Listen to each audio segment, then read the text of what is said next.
Assalamu alaikum and very good evening, dear viewers. Welcome to S2 Motivation. Dear viewers, आज तक आप लोगों ने इस चैनल पे खाली साइंस के रिलेटेड वीडियोस देखे होंगे और हमने भी खाली साइंस के वीडियोस ही अपलोड किए हैं यहाँ तक। लेकिन आज से हम और सब्जेक्ट्स के भी वीडियोस अपलोड करने जा रहे हैं, जैसे कि एसएसटी, मैथ्स, वो वीडियोस भी हम अपलोड करने जा रहे हैं। लेकिन आज हम स्टार्ट करेंगे NCERT and CBSE syllabus SST 10th से। जो 10th एसएसटी है उसमें एक पोर्शन हमारा आता है स्विक्स। तो स्विक्स से हम आज स्टार्ट करते हैं कि स्विक्स में हमारा पहला चैप्टर जो है वो है पावर शेयरिंग। पावर शेयरिंग एक कंपाउंड वर्ड है, इसमें दो वर्ड्स है, मीन्स पावर एंड शेयरिंग। तो इनको हम सेपरेटली दोनों को पढ़ेंगे पहले कि पावर क्या होता है, शेयरिंग क्या होती है। सबसे पहले हम नज़र डालते हैं पावर पे कि पावर वर्ड जो है क्या है। पावर एक्चुअली क्या होता है कि अगर हम इसकी पहले थोड़ी बहुत डेफिनेशन पढ़ लेते हैं कि power means establishing command and domination over someone. मतलब कि पावर जो है इसका मतलब ये है कि किसी के ऊपर कमांड या डोमिनेशन एस्टैब्लिश करना, तो ये होता है पावर। और पावर की मीनिंग ये भी निकलती है कि ये एक कैपेसिटी होती है, या ये एक एबिलिटी होती है, या ये एक राइट होता है जिससे हम क्या करते हैं, जिससे हम किसी का बिहेवियर, किसी इंसान का बिहेवियर या किसी का बिहेवियर कंट्रोल करते हैं या इन्फ्लुएंस करते हैं। समझ में आया कि पावर एक एबिलिटी है, पावर एक कैपेसिटी है, पावर एक राइट है जिससे हम क्या करते हैं, किसी का बिहेवियर कंट्रोल या इन्फ्लुएंस करते हैं। तो यहाँ पे हम ज़्यादातर पॉलिटिकल पावर ही पढ़ते हैं, क्योंकि स्विक्स है या पॉलिटिकल साइंस है, यहाँ पे क्या पढ़ते हैं, पॉलिटिकल पावर। मतलब कि गवर्नमेंट जो है, गवर्नमेंट के पास जो पावर होता है, उस पावर से वो कैसे एक सोसाइटी को, एक कंट्री को, या इस सोसाइटी में जो लोग हैं उनका बिहेवियर कैसे कंट्रोल करता है, कैसे इन्फ्लुएंस करता है। जैसे कि हमने मोदी जी को बनाया है कि वो गवर्नमेंट में है, गवर्नमेंट चलाता है इस वक्त, तो उसके पास ये राइट दिया है हमने, या उसको ये एबिलिटी है, या उसके पास ये पावर है कि वो आज इंडिया के लोगों का बिहेवियर कंट्रोल करता है या इन्फ्लुएंस करता है, या इंडिया को इन्फ्लुएंस करता है या इंडिया को कंट्रोल करता है। इस चीज़ को हम बोलते हैं पावर। तो अगर फिर से आपको पावर की डेफिनेशन लिखनी होगी, पावर इज द एबिलिटी और कैपेसिटी और राइट टू कंट्रोल और इन्फ्लुएंस समवन्स बिहेवियर। तो ये आप डेफिनेशन नोट कर लीजिएगा अपने नोटबुक पे, या क्या आपका रफ होगा आगे तो उस पे आप इसको नोट डाउन करोगे। तो ये होता है पावर। देखो दूसरा वर्ड अगर हम देखेंगे, दूसरा वर्ड क्या है वहाँ पे, शेयरिंग।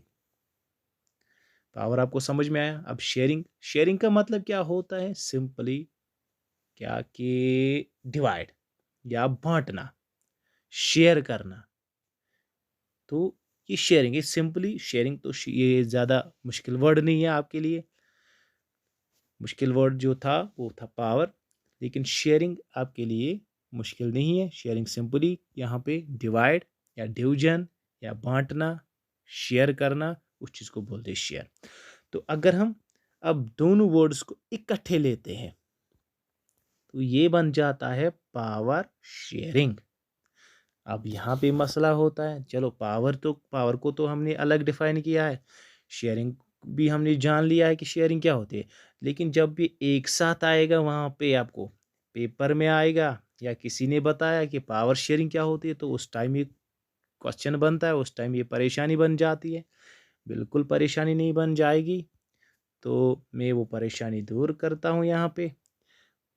देखो, पावर शेयरिंग जो है ये वही से मतलब 50% डेफिनेशन वही से दे रहा है। पावर शेयरिंग मीन्स, अगर आप डेफिनेशन भी लिखोगे, मैं आहिस्ता से बताऊंगा, पहले आप डेफिनेशन लिख लो।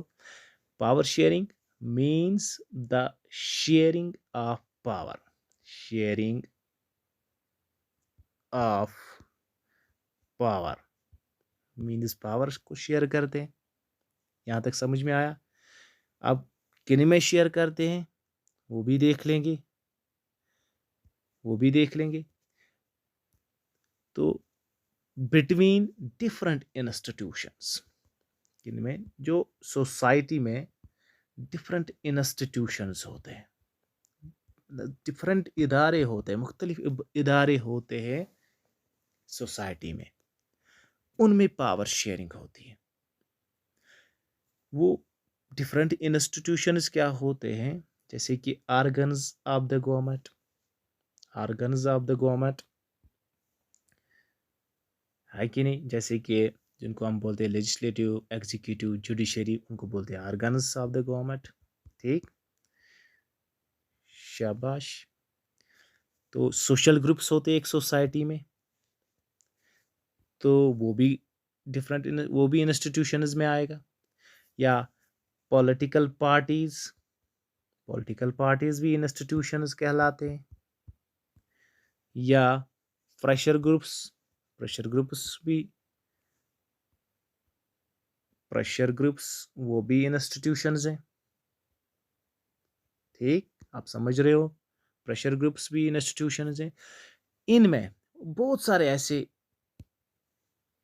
इंस्टीट्यूशंस होते हैं सोसाइटी में, इनमें पावर शेयरिंग होती है। अब मसला है, अब यहाँ पे क्वेश्चन अराइज होता है कि क्यों हम पावर को शेयर करते हैं। इसका सिंपली जो हम मीनिंग देखते हैं कि क्यों हम पावर शेयरिंग करते हैं, फॉर द बेटर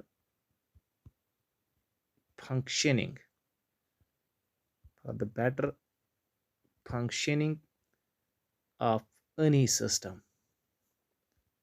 समझ में आया? For the better functioning of any system, इसलिए हम पावर शेयरिंग करते हैं। क्या मैंने बताया कि पावर शेयरिंग का मतलब क्या होता है, कि पावर को शेयर करना डिफरेंट इंस्टीट्यूशंस में। क्यों करते हैं? For the better functioning of any system, किसी भी सिस्टम की फंक्शन जो है ठीक से हो, बेटर हो, तो इसलिए हम क्या करते हैं, पावर शेयरिंग करते हैं। जैसे कि मैं आपको एक एग्जांपल बताऊंगा। फॉर एग्जांपल, मैं स्कूल में पढ़ाता हूँ, हमारा स्कूल एक है, वहाँ पे बहुत सारे टीचर्स होते हैं, एक प्रिंसिपल होता है। देखो, अगर एक स्कूल हम कहीं पे सेटअप करते हैं या एस्टैब्लिश करते हैं, तो वहाँ पे अगर एक ही टीचर आएगा पढ़ाने, एक ही टीचर आएगा, आप देखो कितनी दिक्कत होगी उसको हर कोई सब्जेक्ट पढ़ाने में। मीन्स उसको मैथ्स भी पढ़ाना होगा, उसको उर्दू भी पढ़ाना होगा, उसको सोशल स्टडीज़ भी पढ़ानी होगी, उसको साइंस भी पढ़ाना होगा। मीन्स बहुत सारे सब्जेक्ट्स पढ़ाने होंगे, और उसके साथ साथ और भी कुछ काम होता है स्कूल में, वो भी करना पड़ेगा उसको। अब देखो कितना हेक्टिक होता है जब एक ही इंसान सारा काम खुद ही कर लेगा, तो ये बहुत हेक्टिक बन जाता है, बहुत ही डिफिकल्ट बन जाता है। तो जब हम बहुत सारे लोगों को क्या करते हैं, उनको पावर देते हैं, कुछ मतलब उनको पावर देते हैं टू डू एनी वर्क, तो उस टाइम क्या होता है कि सहूलियत आती है, आसानी आती है उस सिस्टम को, उस इदारे को चलाने में। जैसे कि स्कूल में जब आप जाते हो कि वहाँ पे बहुत सारे टीचर्स आपको पढ़ाते हैं। मीन्स मैथ्स अलग पढ़ाता है, अलग टीचर पढ़ाता है। सोशल स्टडीज़ अलग टीचर पढ़ाता है। ऐसे ही उर्दू अलग टीचर पढ़ाता है। हर कोई अलग अलग सब्जेक्ट पढ़ाता है। तो उससे क्या होता है, आप भी अच्छे से पढ़ पाओगे और टीचर्स भी अच्छे से पढ़ा सकते हैं, क्योंकि एक एक सब्जेक्ट एक एक टीचर पढ़ाएगा, उनको भी आसानी होती है।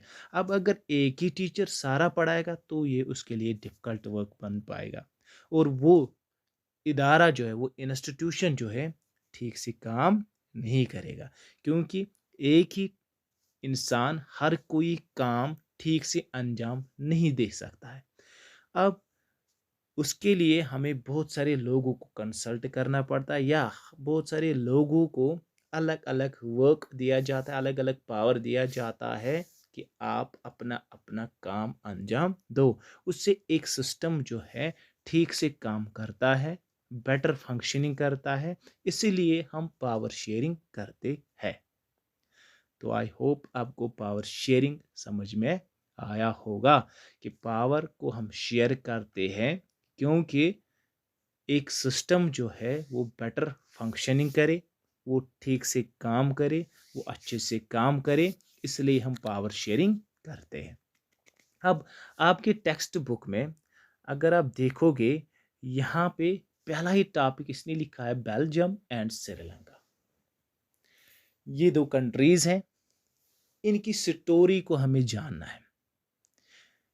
स्टोरी क्या जाननी है, पहले हमें इनकी एथनिक कंपोजिशन पढ़नी है। बेल्जियम की और श्रीलंका की एथनिक कंपोजिशन पढ़नी है। Ethnic composition in the sense कि एक कंट्री में या एक सोसाइटी में सेम लोग आज देखने को नहीं मिल रहे। मीन्स एक सोसाइटी में डिफरेंट सोशल डिविजन्स होते हैं। किस बेस पे? कल्चर बेस पे, मीन्स लैंग्वेज बेस पे, रिलीजन बेस पे अलग अलग सोशल डिवीजन होता है। तो उस चीज को हम क्या बोलते? Ethnic composition. याद रखना, क्या किसको एथनिक कंपोजिशन बोलते हैं? एथनिक कंपोजिशन मीन्स एक सोसाइटी में डिफरेंट सोशल डिविजन्स होते हैं on the basis of culture. Culture में लैंग्वेज आता है, कल्चर में रिलीजन आता है, कल्चर में बहुत सारे आते हैं। तो जब उस कल्चर बुनियाद पे बहुत सारे सोशल डिविजन्स होते हैं सोसाइटी में, तो उसको बोलते हैं एथनिक कंपोजिशन। अब क्या करना है हमें? तो अब हमें एथनिक कंपोजिशन ऑफ बेल्जियम पहले पढ़नी है। एथनिक कंपोजिशन तो स्टार्ट करते हैं एथनिक कंपोजिशन ऑफ बेल्जियम से। तो अगर आप देखोगे, बेल्जियम यूरोप में एक कंट्री है। यहाँ पे लिख रहा है कि Belgium is a small country in Europe. ठीक, तो it is smaller in area than the state of Haryana. Means कि ये इतनी छोटी है, जो हमारी एक स्टेट आती है इंडिया में, हरियाणा, उतनी ही उससे भी छोटी है, उससे भी छोटी एक कंट्री है यूरोप में, ये बेल्जियम। तो इसकी बॉर्डर जो शेयर होती है फ्रांस के साथ, नेदरलैंड के साथ, जर्मनी के साथ, लग्जमबर्ग के साथ। ठीक, ना तो हमें नहीं पढ़ना है ज़्यादा, ये ज़्यादा याद नहीं रखना है, लेकिन एथनिक कंपोजिशन पढ़नी है एक्चुअली। तो इसकी पॉपुलेशन भी ओवर 1 करोड़ कह रहा है। मीन्स 1 करोड़ से थोड़ा ज़्यादा ही है। मीन्स हम बोलेंगे कि 1 करोड़ है तकरीबन इसकी पॉपुलेशन। मीन्स हमें यहाँ पे हरियाणा एक स्टेट है, उसकी भी पॉपुलेशन तकरीबन उतनी ही आ रही है।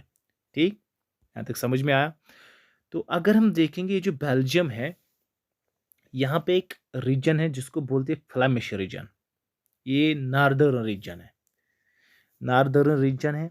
तो मैं आपको ऐसे बताऊंगा कि ये नॉर्दर्न रीजन किस साइड में है। फिलहाल ये देख लीजिए आप, बेल्जियम जो है यहाँ पे, ये मैप है इसका। तो बेल्जियम का जो ये नॉर्दर्न हिस्सा है, यहाँ से जहाँ से येलो कलर है, तो ये नॉर्दर्न हिस्सा है।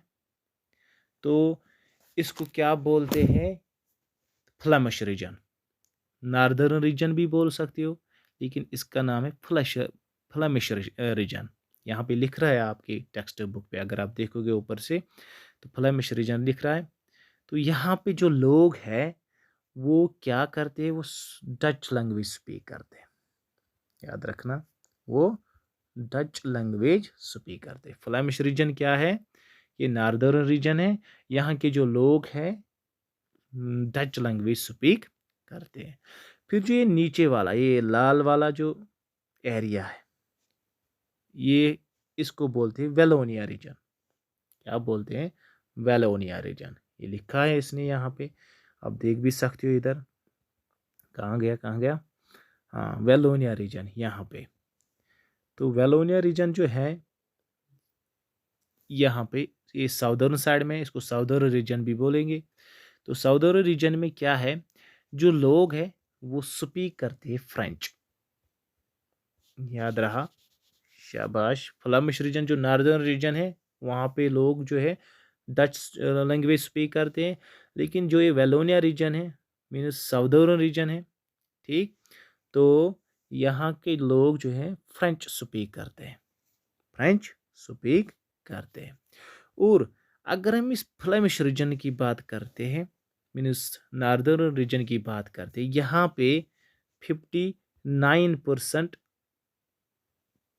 लोग रह रहे हैं। 59% लोग रह रहे हैं।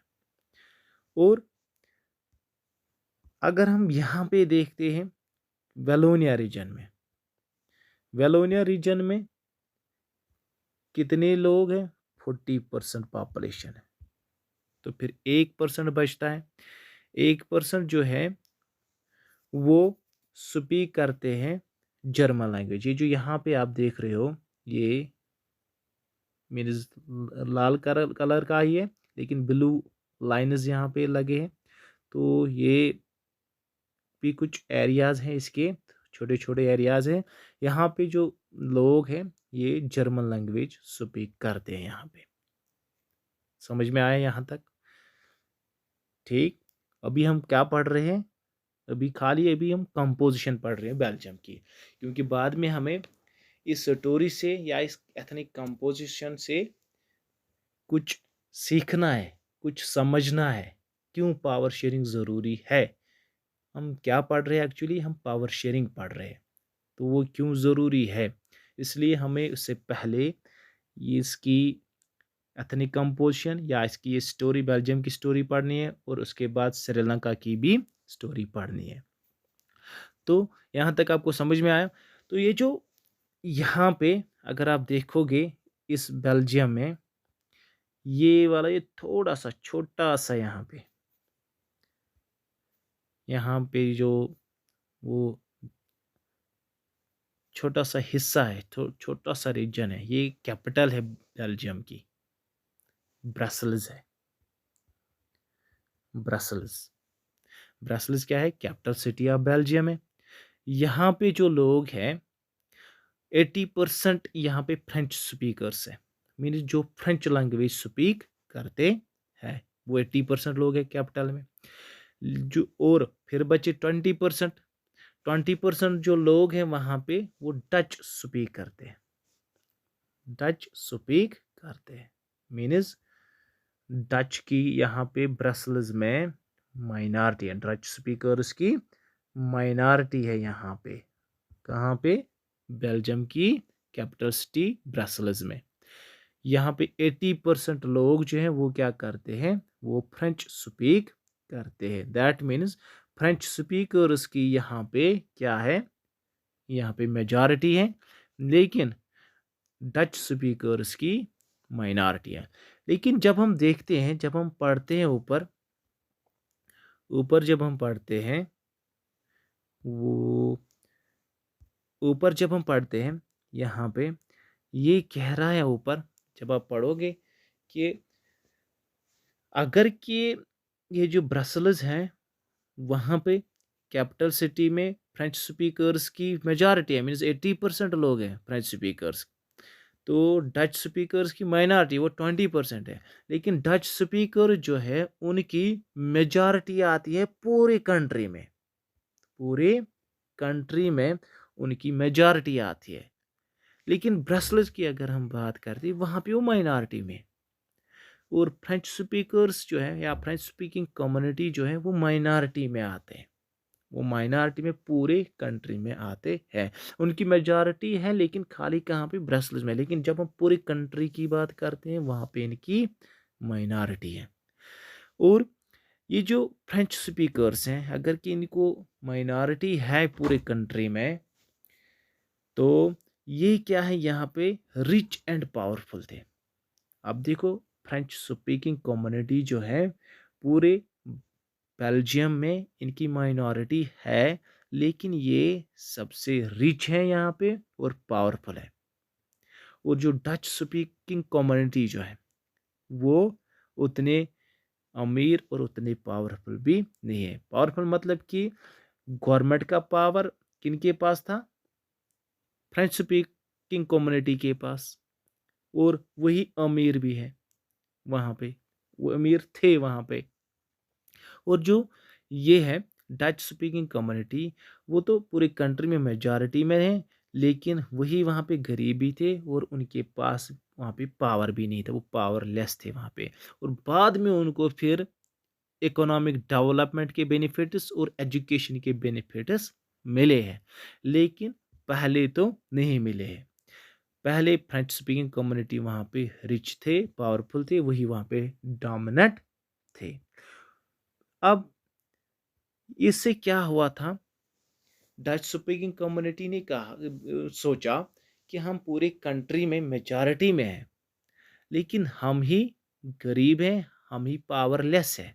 तो ये बात उनको थोड़ी बहुत चुभती थी, तो वो नाराज़ हो गए। मीन्स उनके दिमाग में ये आया कि ऐसा क्यों हो रहा है, हमें अगर कि हम मेजॉरिटी में हैं, हम ही पुअर भी हैं और हम ही पावरलेस भी हैं। तो ये बात उसको उनको रिजल्ट करती है, मीन्स वो नाराज़ होते हैं इस बात से। तो थोड़ा बहुत कन्फ्लिक्ट क्रिएट हो रहा है, कब, 1950s और 1960s के दौरान। वहाँ पे क्या हुआ, थोड़ा बहुत टेंशन क्रिएट हुआ है डच स्पीकिंग कम्युनिटी और फ्रेंच स्पीकिंग कम्युनिटी के बीच में। उसके बाद क्या हुआ था कि ब्रसल्स में कह रहा है कि ब्रसल्स में ज़्यादा ही ये टेंशन क्रिएट हुआ है। फिर ये जो टेंशन इन कम्युनिटीज़ के बीच में जैसे ही बढ़ा, बहुत ज़्यादा बढ़ गया, एक सेकंड, बहुत ज़्यादा जब बढ़ा, तो फिलहाल इस स्टोरी को यहीं पे रोक दीजिए। अब हम किनकी स्टोरी पढ़ेंगे, अब हम श्रीलंका की स्टोरी पढ़ेंगे। ये जो श्रीलंका है इनकी स्टोरी पढ़ेंगे। अब एथनिक कंपोजिशन ऑफ श्रीलंका हम पढ़ेंगे। फिलहाल तो आपको इतना ही याद रखना है कि बेल्जियम में क्या हुआ था, वो भी हमने पढ़ा कि वो वहाँ की, अगर हम देखेंगे कि एथनिक कंपोजिशन ऑफ बेल्जियम, हमने पढ़ा कि 59% जो पॉपुलेशन थी वो कहाँ पे रह रही थी, फ्लेमिश रीजन में, जो नॉर्दर्न रीजन आता है वो वहाँ पे डच लैंग्वेज स्पीक करते थे। और 40% पॉपुलेशन जो थी वो वेलोनिया रीजन में रह रही थी वहाँ पे। और वहाँ पे वो लोग फ्रेंच स्पीक करते थे। और जो रिमेनिंग 1% वो जर्मन स्पीक करते थे, जो कि मैंने आपको बताया कि किस साइड में आती थी मैप पे। और उसके बाद क्या कहा था कि ब्रसल्स जो थी, कैपिटल सिटी ऑफ बेल्जियम जो थी, वहाँ पे 80% जो लोग थे वो फ्रेंच लैंग्वेज स्पीक करते। यहाँ पे कंफ्यूज नहीं होना, हम ब्रसल्स की बात करें, मीन्स कैपिटल सिटी की बात करते, पूरे कंट्री की बात नहीं करते हैं हम। ब्रसल्स की बात करें, कैपिटल सिटी की बात करें, वहाँ पे 80% जो लोग हैं वो क्या करते थे, वो स्पीक करते थे फ्रेंच लैंग्वेज वहाँ पे, और 20% जो लोग थे वो डच स्पीक करते थे, डच लैंग्वेज स्पीक करते थे। तो यहाँ पे ये जो फ्रेंच स्पीकर्स जो थे या फ्रेंच स्पीकिंग कम्युनिटी जो थी पूरे कंट्री में क्या थी, वो उनकी माइनॉरिटी थी। वो लेकिन जो डच स्पीकिंग कम्युनिटी पूरे कंट्री में उनकी मेजॉरिटी थी। तो ये बात क्या हुआ था कि इस बात से वो नाराज़ हो गए, क्योंकि ये जो फ्रेंच स्पीकिंग कम्युनिटी थी वो रिच और पावरफुल थे, और जबकि वो पूरी कंट्री में माइनॉरिटी में थे। इस बात से नाराज़ कौन हो गए? Dutch speaking community. तो ये टेंशन फिर बढ़ा 1950s और 1960s में ज़्यादा। तो फिर फिलहाल यहीं पे एक स्टोरी हम रखते हैं। अब हम एथनिक कंपोजिशन ऑफ श्रीलंका जल्दी जल्दी पढ़ेंगे। तो एथनिक कंपोजिशन ऑफ श्रीलंका में अगर हम देखते हैं, श्रीलंका जो है बेटा आइलैंड नेशन है। ये तो आपको पता ही आइलैंड क्या होता है।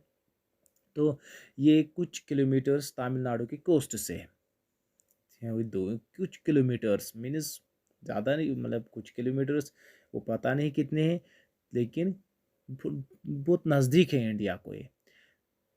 और इसकी पॉपुलेशन तकरीबन 2 करोड़ है, जैसे कि हरियाणा की पॉपुलेशन के बराबर बोल रहे हैं यहाँ पे भी। तो उतनी ही बड़ी ये भी है। और यहाँ पे भी डाइवर्स पॉपुलेशन है। डाइवर्स पॉपुलेशन में यहाँ पे भी सोशल डिविजन्स है, यहाँ पे भी social divisions on culture based है यहाँ पे। तो यहाँ पे अगर हम देखेंगे, मोस्टली यहाँ पे 2 ग्रुप्स थे, एक है सिन्हाला स्पीकर्स, दूसरे हैं तमिल स्पीकर्स। और जो तमिल सिन्हाला स्पीकर्स थे उनकी 74% पॉपुलेशन थी, मीन 74% पॉपुलेशन जो श्रीलंका की थी वो सिन्हाला स्पीकर्स थे, उनकी लैंग्वेज सिन्हाला थी। और 18% जो थी, 18% पॉपुलेशन श्रीलंका की वो तमिल स्पीक करते थे, मीन्स वो तमिल स्पीकर्स थे। तो उसके बाद ये जो तमिल थी, तमिल स्पीकर जो थे, इसमें भी 2 सब ग्रुप्स थे। तमिल स्पीकर्स में भी 2 सब ग्रुप्स थे। क्या क्या? एक को बोलते थे Sri Lankan Tamils. Sri Lankan Tamils mean जो तमिल तमिल नेटिव जो थे वहाँ के कंट्री के, मीन जो कंट्री के वहाँ वही के थे, उनका ऑरिजिन भी वही से हुआ था। तो उनको बोल रहे थे श्रीलंकन तमिल। वो 13% उनकी पॉपुलेशन थी, मीन्स तमिल स्पीकर्स की पॉपुलेशन 18% टोटल थी। उन 18% में से श्रीलंकन तमिल 13% थे, और जो बचे हैं उसके बाद 5% वो थे इंडियन तमिल। इंडियन तमिल क्यों कह रहा है कि उनका ऑरिजिन इंडिया से आ रहा था, मीन्स वो इंडिया से, वो ना कि वो श्रीलंका से ही थे, वो इंडिया से उनका ऑरिजिन क्यों आ रहा था। आप लोगों ने पढ़ा होगा कि कॉलोनियल रूल यहाँ पे लिखा है, कॉलोनियल पीरियड। कॉलोनियल पीरियड मतलब जब ब्रिटिशर्स ने यहाँ पे मतलब कब्जा किया था, यहाँ मतलब इंडिया उनके अंडर में था। जब जिस पीरियड तक ब्रिटिशर्स के अंडर ही इंडिया था, उस पीरियड को बोलते हैं कॉलोनियल पीरियड। तो उस दौरान वो क्या करते थे ब्रिटिशर्स, वो फोर्सली यहाँ के लोगों को ले जाते थे प्लांटेशंस में काम करवाने के लिए या माइनिंग में काम करवाने के लिए ले जाते थे दूसरी जगहों पे, दूसरे कंट्रीज़ में या दूसरे कॉन्टिनेंट्स में भी। अफ्रीका ले जाते थे, वहाँ पे भी लोगों को ले जाते थे। और ऐसे ही उन्होंने ब्रिटिशर्स ने उस टाइम यहाँ पे इंडिया में कुछ लोग उठाए थे प्लांटेशंस में काम करवाने के लिए, लिए थे कहाँ? श्रीलंका। तो अब वो वहीं पे सेटल ही हो गए। तो और वो तमिल स्पीक कर रहे थे वहाँ पे, उन्हीं को बोल रहे हैं वहाँ पे इंडियन तमिल्स। उनकी पॉपुलेशन थी वहाँ पे 5%। तो ये सब ग्रुप्स 2 है। और फिर आपके दिमाग में ये क्वेश्चन आएगा कि सर ये 92% पॉपुलेशन आती है, बाकी 8% क्या है? बाकी 8% कहीं नहीं गया है। बाकी 8% का इन्होंने ये नहीं दिया, वो डायलैक्ट्स वगैरह, वो जो ट्राइबल लैंग्वेजेस वगैरह कुछ मतलब स्पीक करते होंगे, उनकी बात यहाँ पे नहीं कह रहा है। लेकिन खाली इतना कह रहा है कि 7% जो है क्रिश्चियन है वहाँ पे, जो बोथ तमिल और सिन्हाला स्पीक करते थे। दैट मीन्स उन्हीं 92% में ये 7% भी आते होंगे। कंफ्यूज नहीं होना, उन्हीं 92% में भी 92% में ही ये 7% भी आ रहे होंगे। ठीक। और ये 7% जो है ये आते हैं इन्हीं 92% में। बाकी जो 8% है, उनकी ये बात यहाँ पे नहीं कर रहा है, क्योंकि वो कुछ वो ट्राइबल लैंग्वेजेस वगैरह या कुछ डायलेक्ट्स वगैरह स्पीक कर रहे होंगे। मेजर ग्रुप्स तो यहाँ पे यही दो थे। आपको समझ में आ रही है मेरी बात? तो इस तरीके से क्या हुआ था बेटा, ये यहाँ पे ये टॉपिक ख़त्म होता है। हमने पढ़ा एथनिक कंपोजिशन ऑफ श्रीलंका, हमने पढ़ा है एथनिक कंपोजिशन ऑफ बेल्जियम। तो फिलहाल हम इतना ही आज पढ़ा सकते हैं। ये थोड़ा बहुत इंट्रोडक्टरी क्लास था या इंट्रोडक्टरी वीडियो था आज। तो इंशाल्लाह आगे जाके हम कोशिश करेंगे अच्छे से टॉपिक्स आपको समझाए। अगर आज कुछ रह गया भी होगा तो उसके लिए हम माफ़ी चाहते हैं। तो आप, अगर आपको वीडियो पसंद आया तो लाइक और शेयर करो और कमेंट भी करो। अगर किसी को कुछ कन्फ्यूजन होगा वो कमेंट सेक्शन में भी बता सकता है कि क्या किसका क्या प्रॉब्लम होगा, वो कमेंट सेक्शन में बता सकते हैं। फिर नेक्स्ट वीडियो में मैं उसको वो कन्फ्यूजन दूर करता हूँ। तो फिलहाल दीजिए इजाज़त। अल्लाह हाफिज़।